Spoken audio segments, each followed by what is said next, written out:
Our next speaker is Peter Sweetnam from the Migrant Offshore Aid Station, an NGO that I first became involved in at a Rome conference in 2014. And I will commend Peter to you. Okay, thank you. I'm the Chief Executive of MOAS. I've been in post for about 6 weeks. I have a largely humanitarian background, but I do have a seafaring background way back in the past. And I left the sea 34 and a half years ago. And as most people probably not in this audience want to know, was the sail, but slightly different. I'm going to step into what was called a toxic subject, and I'm going to jump in with both feet. So we deal at the moment exclusively with the migrant crisis, currently in the central Mediterranean, but we have operated in the Aegean and in the Andaman Sea, looking at the Rohingya migration, which comes largely or is forced out of northern Myanmar and then comes south. To start with, if I can make this thing work, we'll try and get a film up. So, there we go.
So our guiding principle is this. We believe that no one deserves to die at sea. Our chosen area to work in this is the migrant crisis, but that philosophy extends right across sea areas. We are pragmatic, we believe. We are not a political organisation, but we acknowledge completely that we operate in a highly politicised environment. And therefore, what we do is open to criticism, what we do is open to comment, but also, on occasion, people agree with what we do. Migration is a pivotal issue for Europe. It is an issue which drove Brexit. It's an issue which is based largely on emotion. To counter that, largely, we believe that migrants themselves have rights enshrined in law. They have rights on their entire migrant journey, not that they're observed anywhere along it, but they also have rights when they are at sea. Okay? And we believe that those rights should be honoured. We practically try to observe that.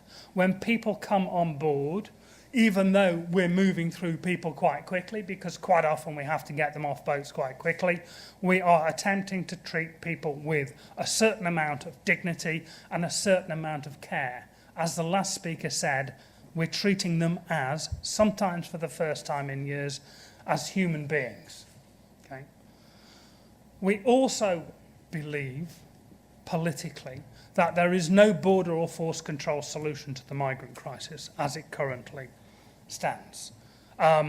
we characterise it as a balloon. So you squeeze it in one place, it will simply pop out somewhere else. As we've seen. We're seeing Syrians now crossing the central Mediterranean, for example. Oop, that didn't work. Right. Can't along. So, migration is not a new phenomenon, or is not a new fact. It happens globally all the time. It's a feature of life, has been a feature of life throughout time. It's been a feature of life in Europe, and particularly inward migration has been a feature of the UK environment, from the Windrush right on. But also before that, you can go back to the Huguenots, wherever you want to be, kinder transport, and so on. Okay? Migrant globally happens all over the place. So Somalis are very often heading down towards South Africa. Nigerians now have begun to fly into Ecuador and then move up from Central America into the US, as well as, of course, the migration across the Central Mediterranean, which is a largely new phenomenon, a couple of years old for this change. And as another speaker said, it's not going away. The UN estimates that there are over 250,000 people in Liberia who are waiting to make the crossing. They are in various places. Around about 5% of them are in detention centres. A lot of them are working. A lot of them are held in work camps and so on. They are largely in the hands of smugglers. And as you saw in the first film, that's not a very healthy place to be. MSF estimate that over 90% of women have suffered some form of sexual and gender-based violence on their migrant journey. A lot of it is occurring in Liberia, but not exclusively in Liberia. And some people have been travelling for years on this process. Eritreans in particular are fleeing a slave state. They move into Ethiopia. They're put into detention in Ethiopia. And each time they pass a border, they have to work their way off, and they have to work their passage across the Mediterranean as well. Okay? And along with that, 250,000, of course, more are moving up all the time. Our position is that migration is here to stay. And migration into Europe will continue, whatever we try and do. It will pop up somewhere else, but people are forced into more and more dangerous routes. So migration is caused by a number of factors. These are very quick précis. There are push factors which push people out of where they are, and there are pull factors which pull people into their chosen destination. So if you look at Europe, for example, the mobile phone, the smartphone is ubiquitous. There are big information flows back. Even if people are living 14 to a small terraced house in London somewhere, they're not going to admit that to their families. They're making a great go of it. They actually will be sending money back home. These remittances are a vital part of lots of countries' economies. But they're saying we're doing great, and so other people are coming. People can look on the World Wide Web now at whatever they wish to look at and take the brightest possible shine from it, and so then they're coming, as it were. People think there are job opportunities, and quite frankly, in both the black economy and the formal economy, there are job opportunities for low-paid work that we refuse to do. And significantly, transport costs now are low. The cost of coming across the central Mediterranean is around about $300 to $400 per person now. Now, in one of those blasted rubber boats, they can pack more than 150 people. $300, that's $45,000 per boat. $400, $60,000 per boat. $5,000 or $6,000 on the boat and a small engine, and you have a £40,000, £50,000 profit for the people smugglers per boat. The one thing which alters all of this is actually, this isn't the money maker. The money maker for most people is fuel smuggling, and the two are allied together. Fuel in Libya costs a couple of cents a litre wholesale. Sells for what? 120, 1.2 euros or something a litre in Malta, in Italy, where a lot of the fuel comes into. That's an enormous profit. Okay. I'll try and stick to time. Okay. The crossing itself. So in 2014, 3,400 people lost their lives. 2015, 5,400. When I wrote this mid-August, 3,156 had lost their lives. When MOAS started, we were the first organisation to be doing this from the civil society side. There are now roughly, give or take, and of various types of vessels, 13 civil society vessels operating. And still, we are getting 3,500, well, just over 3,000. And that's going up and up and up. Okay? The crossing is the most dangerous migrant route in the world.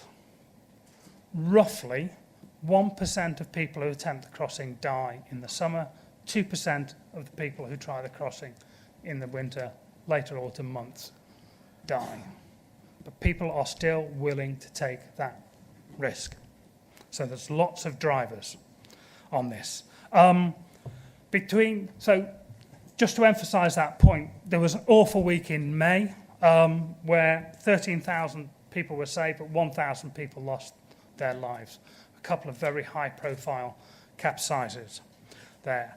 For MOAS, when I wrote it, this was the figure. The figure this morning was 27,144, but we've had 2 rescues going on this morning, so that will go up. And in 2016 alone, MOAS has saved 13,500 people and counting. So I think we're a big part of what goes on. We work with partners on a lot of what we do. So at the moment we partner with the Red Cross movement who provide post-rescue care. That's medical care, food, clothing, and so on. As I said, we were the first people in 2014 out there. 13 vessels now standing there. They have various different stances and various different approaches around rights.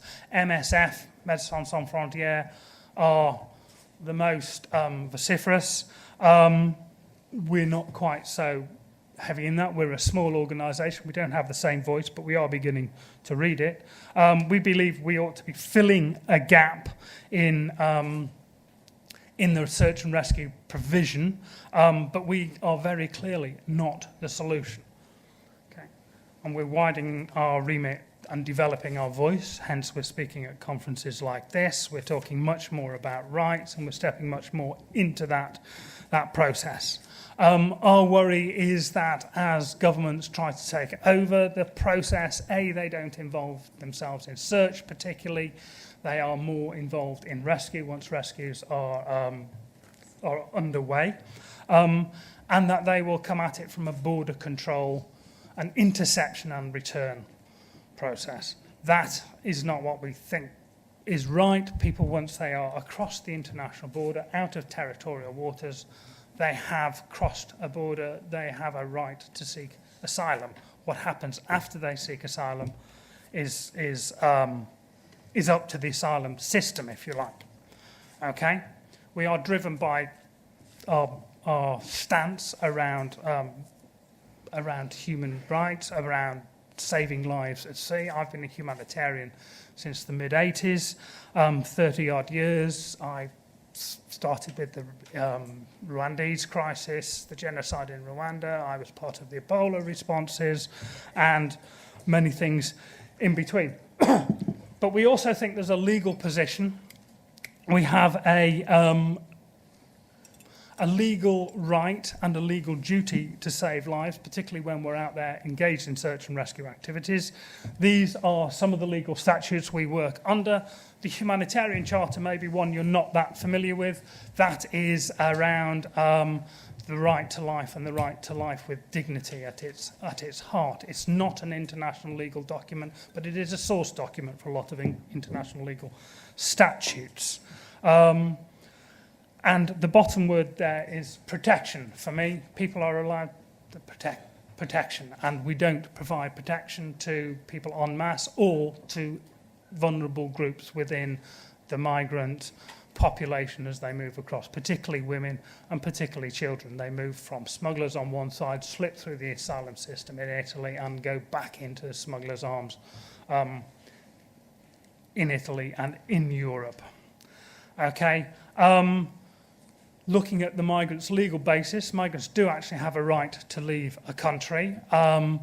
The Libyan coast guards are now beginning to intercept people largely looking for payment rather than turn them back. So they do turn people back, and then they go back into smugglers' arms again, and then they have to repay for the journey, which means they go back into detention centres, they go back into indentured labourers or whatever.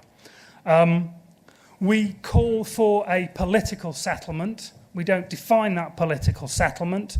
We don't necessarily believe in open borders. That's not the issue for us. The issue is that there is a political settlement around asylum, around migration, which reflects people's rights, which reflects the duty to protect, and which reflects their status as human beings. And we also, though, believe in the right of non-refoulement. But that doesn't mean if you're an economic migrant, you can't be returned. It means that people in danger for whatever reason, whether you can't return people to Eritrea, for example, they would simply be executed, and into a lot of other places they go back into quasi-legal systems out of which they have to extricate themselves. If people are gay, we can't send them back to Uganda or places like that, for example, where they do risk imprisonment and execution. Very quickly, we think the current debate is very narrow. It needs to be widened out. It needs to look at people as human beings. As I said before, we acknowledge that people are concerned about migration. We acknowledge that it is an emotive issue and difficult to get the message across. But we believe that there is empathy for specific groups and understanding about their plight, that's Syrians and Eritreans specifically. And we would seek to extend that, and we will begin to be part of that debate that does that. Thank you. Only 1 minute over.